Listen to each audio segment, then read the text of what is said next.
Welcome to Licking Non-Vanilla, a sex-positive hour of talk about kink, sexual mores, and writing dirty words. So grab a cup of cocoa, your favorite easy chair, and the lube as we go sailing into the dark, sweet waters of all things naughty. On Licking Non-Vanilla with your hosts Ralph Greco Jr. and M. Christian.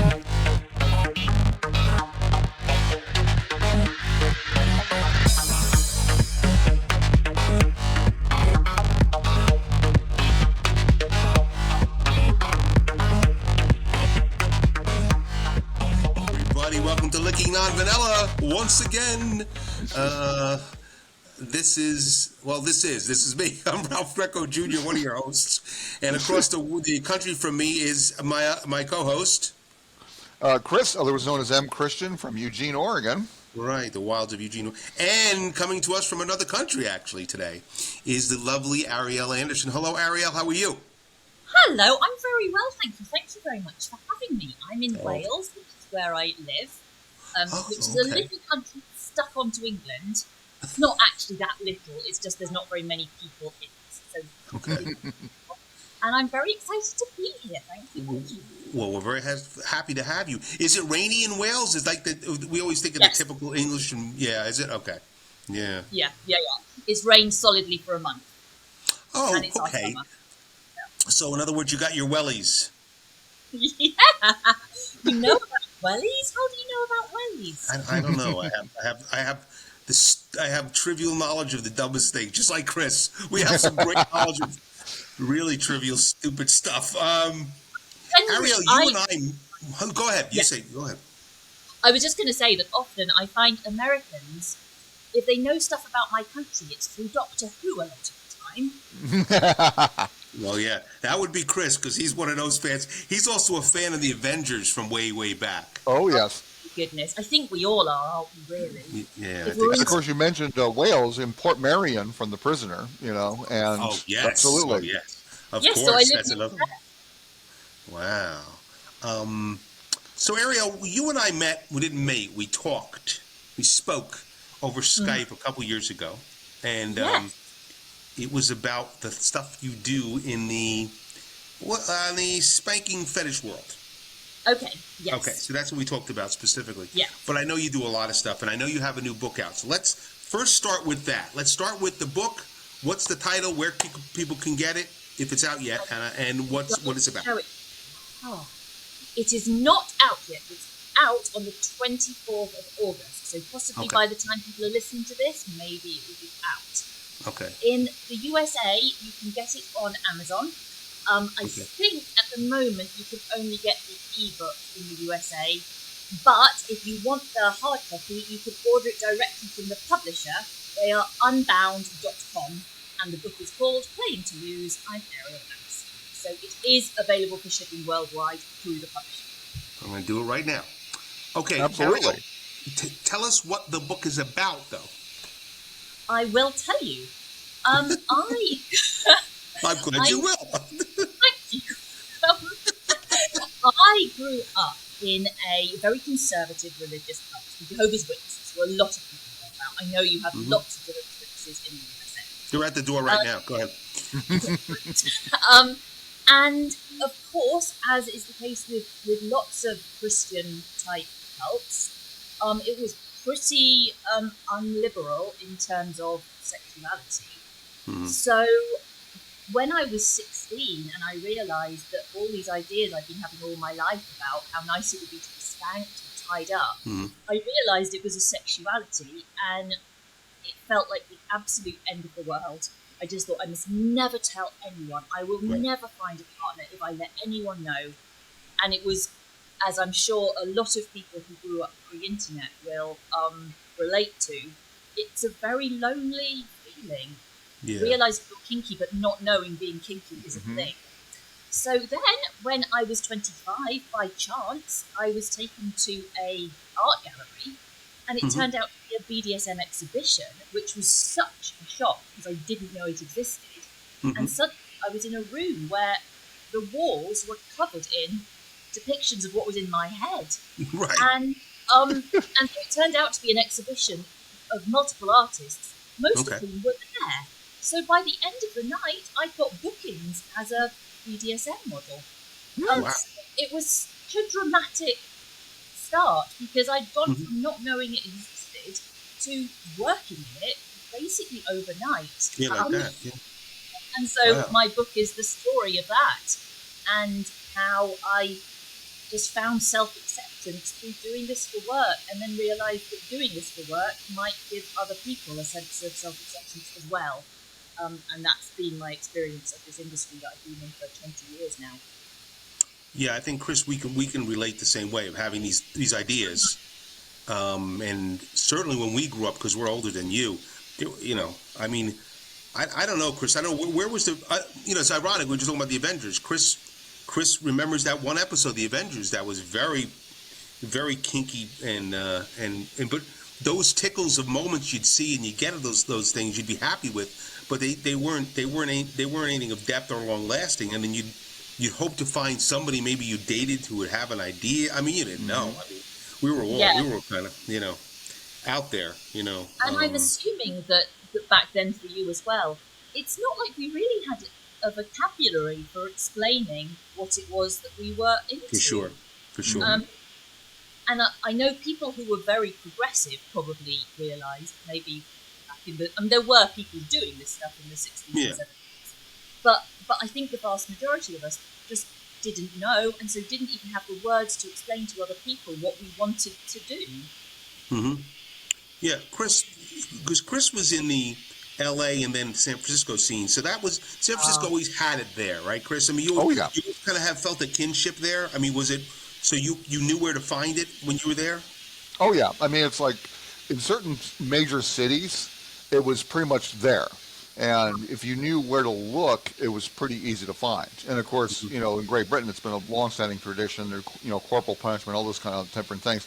But in certain cities, especially like, the Pacific Coast and New York, but in San Francisco, because there's a huge, queer community, starting way back in like the 40s, it just sort of became integrated into it. So like when I was there in, the early 80s, it was just pretty public.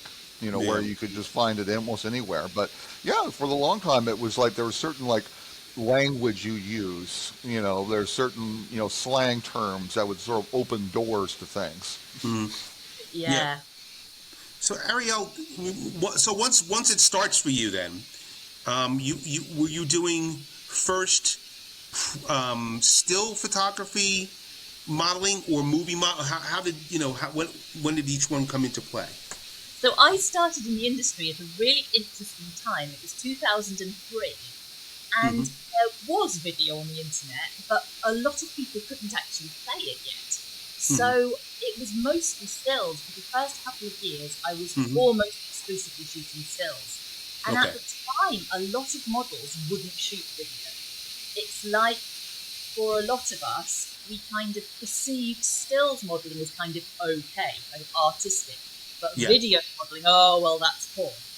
Right, that's interesting. And so I picked up on this kind of stigma from other models and thought, I guess I shouldn't do video. Yeah. And I thought, hang on, I'm a classical actress. I'd already been in movies. And a lot of the movies I got cast in as a young actress were sexual. I was doing sex scenes, I was doing nudity. And I thought, why am I scared to shoot fetish video when I have done a lot of these acts? And simulated much more explicit acts than that on camera and on video camera, and I thought it was okay because it was for a mainstream movie. So then I started doing video, and I discovered I absolutely loved doing BDSM video because, of course, it's much more like the real thing than just shooting stills. Right. So, and were you shooting for like magazines like I'm trying to think, like was Kane, and there was a whole bunch of English magazines, right? Yeah. Okay. Right. The big one was Janus, which is sadly out of print now. Yes. But it was amazing that Janus magazine came out monthly, and they had a shop in Soho in London, which was just full of their magazines. And so to shoot for that, it was kind of like an institution. So I was first on the cover of that in 2006, and it felt like really big deal because it was I'm the sure. first time I'd been on the cover of a magazine that meant something to me. You know, I'd been on the covers of car magazines and photography magazines, but suddenly being on the cover of a Spanking magazine, like it was like being on the cover of my home. It was amazing. You're like, I have arrived. Yeah, absolutely. Yeah. Yeah. So, Yeah. so do you remember when and what it was, the first actual video that you shot? Yes, I actually do. It was with my now husband, so it was for Restrained Elegance. And so we'd been working together for a while already, and he booked me for a video shoot. And I was a useless teacher who couldn't control students. So I was sent to a training school to learn how to be dominant and tied up at the school. And he spanked me very, very gently in the video. It was a very short video because no one could watch anything long. I think the whole thing was maybe 2 minutes long or something. Because I don't know, do you remember how with dial-up internet, if you were watching a video, you'd maybe get 30 seconds of it and then it would freeze while it you'd put the next 30 seconds. Right. You're like, I can't believe it just stopped right there. You know, you had to be really motivated to watch a whole video like that, but I used to. If it was spanking, I would watch it. So from then to now, I mean, you filmed with, I would say, quite a bit of studios, many studios. Right? Yes. Yes. There and in America and other countries, right? Yeah. And I was fascinated the first time I came to the USA to do bondage modeling. The first time I wasn't doing spanking yet when I first came to Los Angeles. But going and working with bondage producers in the USA, it was just amazing because in the UK, bondage work had been illegal for a long time. So I became a model, it was legal, but we just didn't have the heritage that you guys have because there hadn't been studios doing it for 20 years. Yeah. And to suddenly come and work with these people who were proper experienced professionals, it felt like another level. It felt like going from shooting independent films to going and doing something in Hollywood. It was very exciting. I was very starstruck by the whole experience. It just seemed so slick and professional. I loved it. And I've also seen you turn some dominant turns on times on film as well. I mean, I've seen you mainly sub, but some dominant. Yeah. I have occasionally forayed into it, and I have to say, it makes me cry. So if you've seen me on video spanking someone specifically, it would have been because something went terribly wrong at the shoot, like the dog, or like they misunderstood who I was.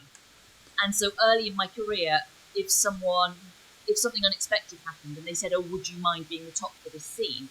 Early on, I'd have said, "Oh yeah, sure, okay," and then I'd go and cry in a cupboard. So then I learned, no, it's better to just say no.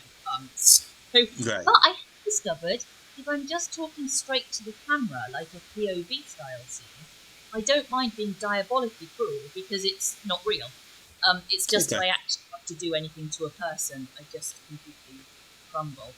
And what's so nice about this industry is that it's totally possible to make a living from just doing the stuff you like, which was a really nice surprise because I'm very tall. I'm 6'2", so when I started doing this work, I was being offered dominant roles a lot. Right, makes sense. Yeah, and I just kept saying no, and I realised in the end, you don't have to do what you don't want to do. You can just make a living out of the stuff that you actually connect with. So that's what I do now.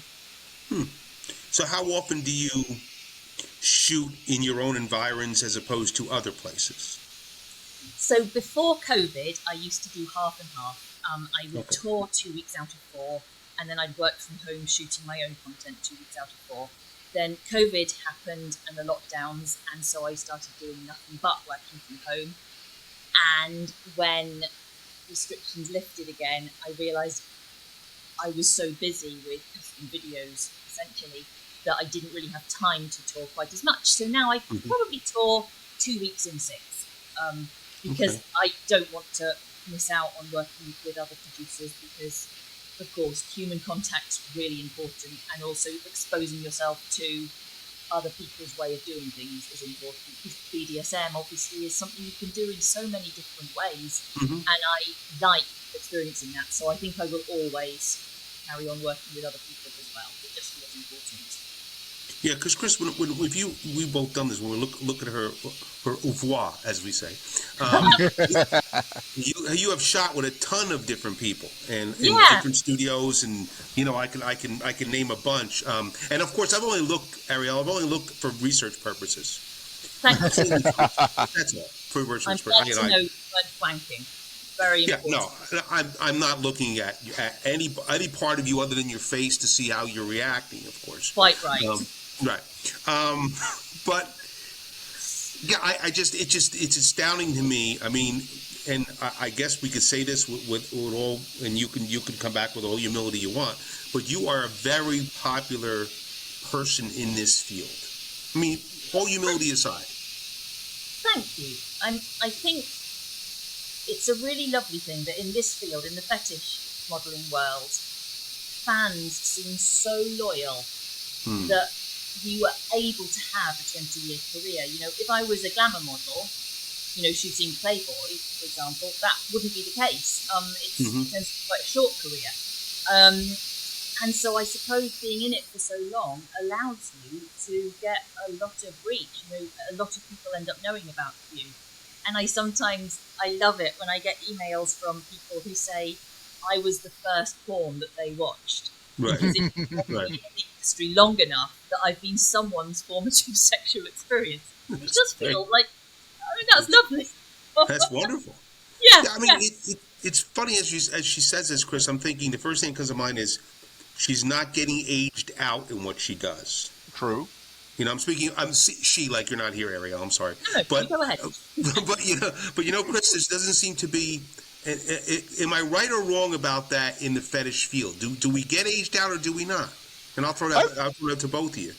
I think it's like it depends, because it's like there's always a market for the youngest and so forth, but at the same time, it's mostly like your personality, what you do, and that's the one thing I loved about my numerous years in the kink community was that your appearance doesn't matter. It's what you do and what kind of a person you are. And so if you're fun to be with, fun to play with, honorable, respect consensuality, doesn't matter. Yeah. And in fact, I remember several times where you'd be at some event and there'd be someone showing up who's like clearly just sort of like trying to get into it and was kind of young and naive, and it's just like all the old timers going, okay, it's nice, you look cute, but what do you do? And are you good at what you do? And I do think by and large it's a little bit more forgiving. Yes, I definitely agree with that. I think it is definitely more forgiving, surprisingly forgiving. So I was 25 when I started modelling, and I thought I've probably got 5 years if I'm lucky. 30 sounds like the kind of maximum age. And what I hadn't really realised is a couple of things. One, that your fans grow old with you. So True. My fans who were 35 when I started are 55 now. Yeah. And they express often they express the sentiment that as they've got older, they are uncomfortable looking at the very youngest models because they feel a bit creepy. And I think I kind of get that. Me too. And so they feel more comfortable looking at me because they know I've not just turned 18 and I'm not going to change my mind next year when I decide I want to be a grade school teacher. Right. And I think there is some reassurance in that for them. And the other thing is that, for bondage, for example, when I started, I was playing Girls Next Door. I was playing college students and cheerleaders, and I still sometimes get to do that. But now I'm still doing the same stuff. I'm still being tied up and spanked, but I might be playing like snooty teacher or a MILF or someone's aunt. But the same thing happening to me, so I'm happy with that. So I'm interested to see, what kind of roles will I be offered in 10 years' time. And I would like to believe that there will still be work for me. I don't know if you're aware of the work of Gigi Lynn, who was a fantastic bondage model, and she was in her late 60s and she sadly passed away earlier this year.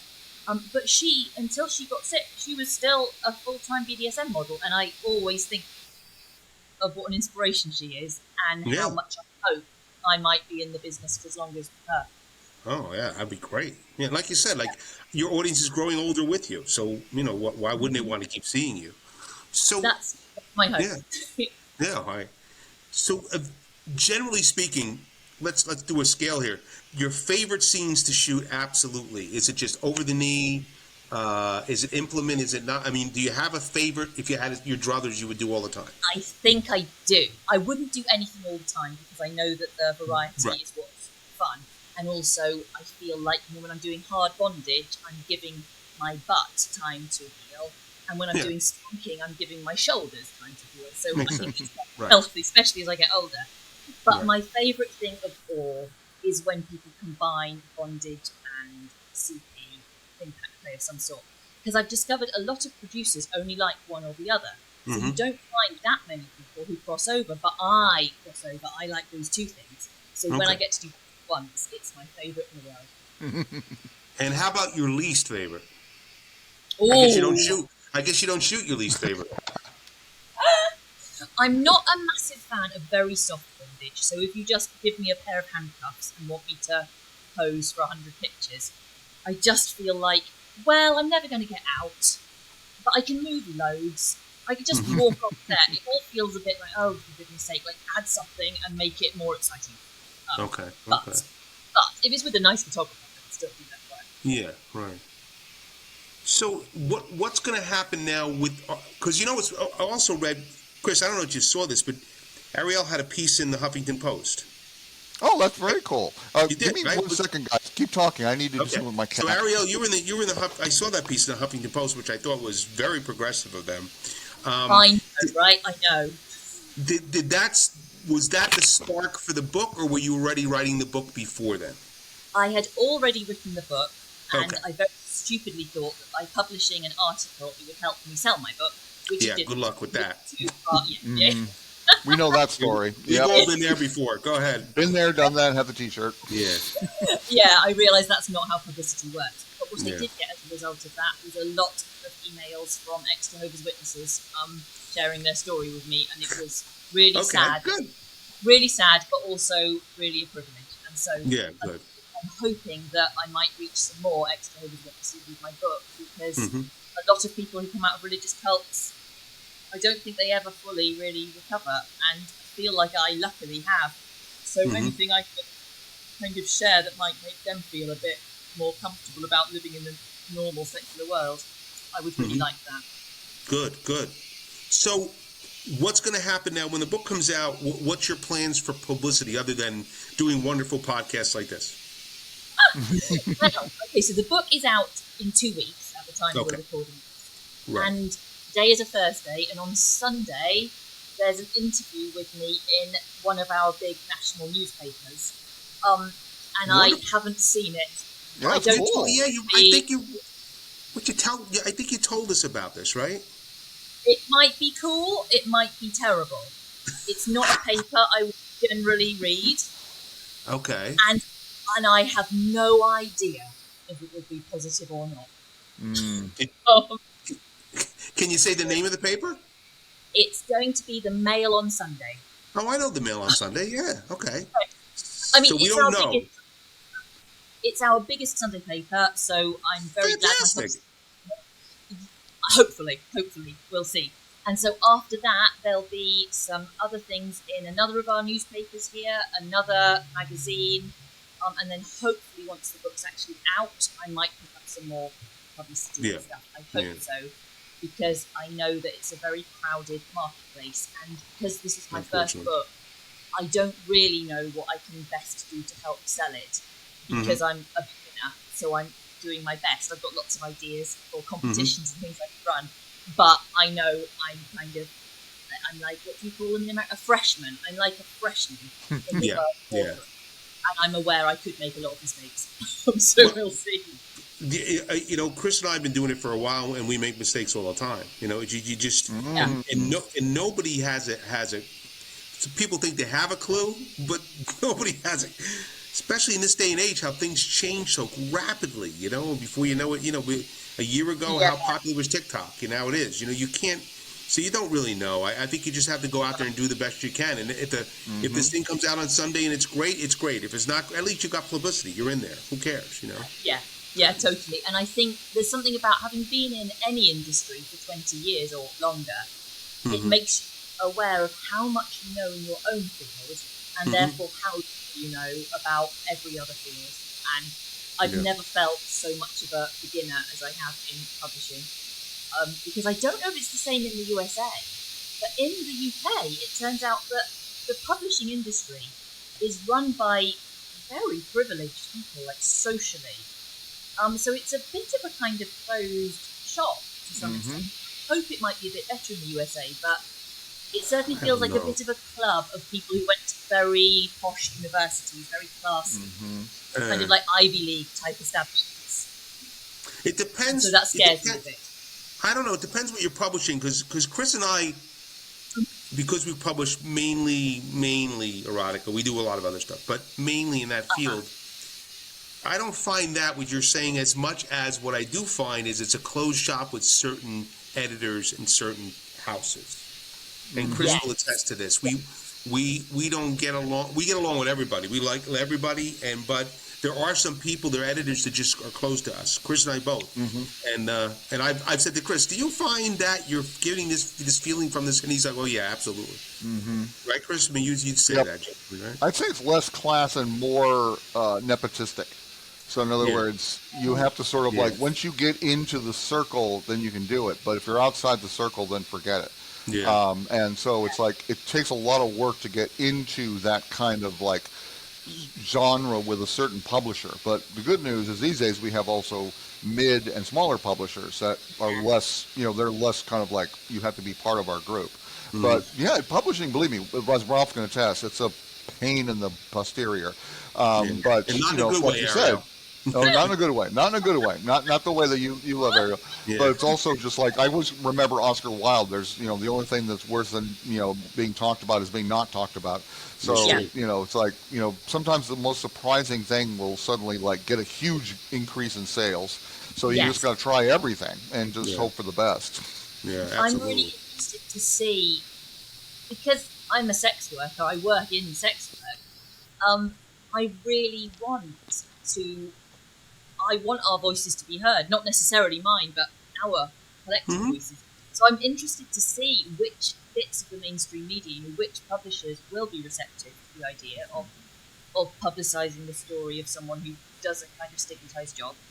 And I'm hoping to be pleasantly surprised, because I think we, as a group, we've done a good job of being loud and trying to be seen, because it's obviously an ongoing fight. And I feel like if I ever got invited onto a daytime TV show, just a mainstream normal thing, and if I got treated like any other author, like I would feel like, wow, that is a change. And so if I got that would be really lovely, because often I see sex work being discussed on TV and radio, and there is never a sex worker there to share their view at all. No kidding. It's no just kidding. discussed over our heads. And there are just assumptions made and prejudices, and I'm like, well, nobody called any of us to on any level just to even ask a question, just to even get a couple insights, and all right, let me just. Sorry, no, you carry on. No, I just want to give the ID. You're listening to Licking Non-Vanilla, and we are speaking to Ariel Anderssen today. But Ariel, go ahead. Your last point. I was going to say that I sometimes, when I'm listening to, especially kind of like liberal left-wing people talking about sex work, and they are all talking as though we're all trafficked, I just want to kind of howl out loud and say, like, none of us. There's a whole community of people who are not being trafficked. We turn up to shoot in our own cars, go home to our own houses, get paid and our husbands and wives, right? Yeah, absolutely, yeah. Like, we're not children, and sex trafficking, clearly, like, that's not something we should just ignore. Yeah. But we are not all sex trafficked. There is a whole group of adult women who are choosing to do this, and I would really love not just to be talked over. It's horrible. Well, Chris and I say this about the kink community all the time. And it's a cliche, I know, but I say it all the time. I've met some of the most solid, normal people in the whole world at kink conventions. I mean, Of course. it's just everyday people who, and we've had, Chris and I made some great connections with these people who we're still friends with, and I mean, they're just great, wonderful, cool people, and I'm like, I just wish somebody could come to one of these conventions one time and get past what you see right in front of you. Somebody in a dog collar, or somebody, being on a St. Andrew's cross, and get back past that, and just have a cup of coffee with somebody, and realize, they're going home to take care of their kids or whatever. They're everyday people, and they're not looking to get over on anybody. They just want to have their little slice of what they have, but they don't. Yeah. They have no way of looking to get anybody else's lane. And I do think that sort of mainstream sexual culture could learn from the BDSM community in terms of how seriously we take consent, for example. It feels like there's good stuff going on in our world. Mm-hmm. Well, Chris, in San Francisco, I hate to keep going back to that, but I know he's like the resident San Francisco guy. In fact, that's where I met Chris. But it was always that way, Chris. I mean, he said to me, but speaking like he's not here, but he said to me many occasions, if somebody's in the mix and they're not somebody who really is all that respectful, sooner or later people are not playing with them anymore. People don't want them in their sandbox. Yep. Oh, very much so. And I'd like to think the community still does that. And I do love the fact that consent is becoming more and more vocal. That more people are saying how importance of it. And back then it was pretty much a matter of, again, it didn't matter what you looked like, it didn't matter what you were into, but as long as you're respectful and, like for instance, if you identify as a dominant, if you only use it during a play session as opposed to acting like an arrogant jerk, if you, put that role on outside of a scene, people start to go like, okay, this person doesn't get it. It's like, kind of like not invite them to the next party because, but yeah, that's like, I am so glad that we're getting that kind of bleed over from the kink community to the mainstream as far as the importance of consent and communication and negotiation and all that kind of stuff. It's weird. I think there's always like 2 steps forward, 1 step back, but I really do love that, and I just want to see more of it. Yeah. So Ariel, where you live specifically, is there a big kink community, or you just kind of you don't kind of find that where you are because you're working so much? There is a decent kink community in the UK. The problem is that we are so much smaller than you that we can't put on big events like FetishCon, for example, which is such an amazing event. One of the things I just find extraordinary about the USA is you can fill a hotel. If you have a spanking party, you can fill it. Same if you do a bondage event, and we can't do that here. There's just not enough of us. So there's lots of wonderful people, and there are some wonderful producers. Unfortunately, we had some government interference about 5, maybe 7 years ago now that shut down a lot of our BDSM porn sites because they were just under so much threat from the government. They felt like it wasn't worth trying to carry on. So our professional scene has shrunk a bit, which is very sad. And I'm envious of the USA because of your protection of freedom of speech. I think it stands you in really good stead for people being allowed to do this for a job. Yeah. Just one question, completely off topic, but I have to ask you because you're in Wales. I have to because you're in Wales. Do you know where Swansea is, or Swansea? In Wales, is it Swansea? I'm not pronouncing it. Swansea. Do you know where that is? That's where my husband is from. It's where my husband's from. Yeah, it's to the south of us. My publishers. I have a publisher there. Really? Who's the publisher? Or maybe you don't want to say. I don't know. He actually puts out my children's book and my science fiction book. That's amazing. Oh my gosh. You know what? I'll email you his. Well, I don't have his street address. I don't think, but I'll email his link to you. But he's in. Is it Swansea? Is that how you say it? Swansea. Yes. Swansea. So you know where that is then? Oh yeah, it's a lovely city. Beautiful. Oh wow. Okay. See.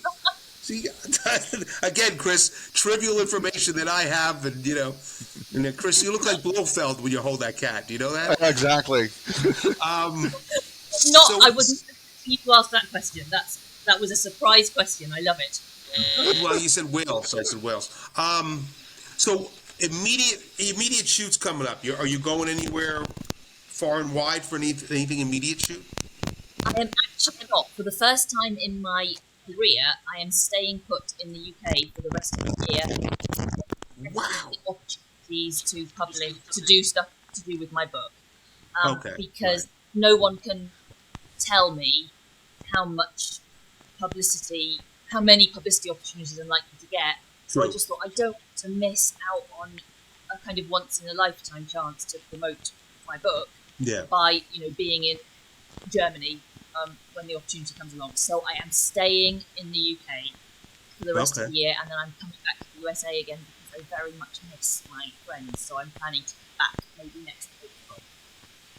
So before you leave, because we're going to ask you three more things. One was tell people where they can find you. What links I'm going to put those all up on a blog and stuff, but tell them where they can find you. The best place where I talk the most is on Twitter, where I am at Ariel Anderssen, spelt SSEN at the end.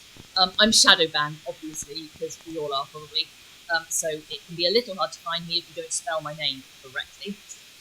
My website for customs is askarielstudio.com, or you can find my book, as I said, at unbound.com, and then just search for Playing Toulouse. And there it is. And one more question before we leave.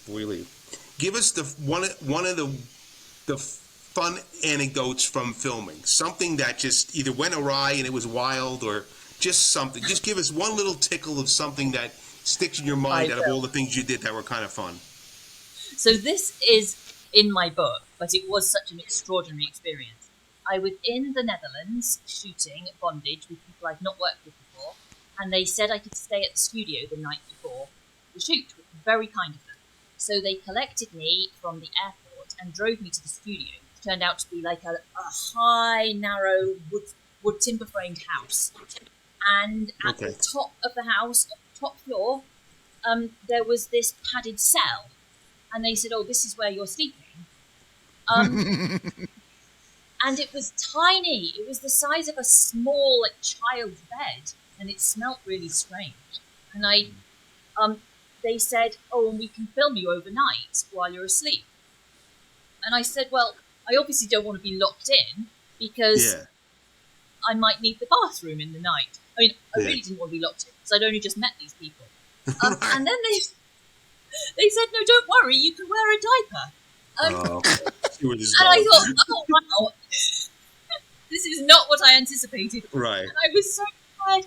I said, well, I will sleep in here, thank you so much. I'm just going to keep the door open because I'm quite tall. And I wedged my phone and I wedged a pair of panties in the hinge just in case they tried to lock me in during the night. And I was fine. But there was just a moment where I thought, what am I doing? Careful what you wish for, dear. Why am I here? That's funny. Oh, man. Afterwards, it's a good time or a good story, right? That's what it turns out to be, But, I've never heard that expression. Yeah, exactly. Ariel, we can't thank you enough. I mean, it's a joy to finally see your face, and I've seen your face, but it's nice to see you live. And it's lovely. And now I'm going to remember you much better now I've actually seen you. Thank you. Thank you so much for having me. I really thank you so much. We're gonna plaster all about your book. When the book, I will be in touch with your publicist. When the book comes out, we'll get some art of the cover, and we'll put everything up, and we'll I would love that. We'll pimp it around like crazy. We will do our best. Thank you so much. Thank you very much. Much good health to you and yours, and give our best to Swansea or whatever it is out there. It's like Swan and then Z, like the letter. Swansea. Okay, I should know that's where one of my publishers are. Okay. Well, Ariel, thank you very much for being on Licking Non-Vanilla. And take care. We're going to say goodbye. Thank you, Chris, for all your help as always. Always. And thank you for listening, our droogs, and we'll talk to you soon. Thank you, Ariel. Bye-bye, everybody. Bye. And visit us on the web at www.lickingnonvanilla.com.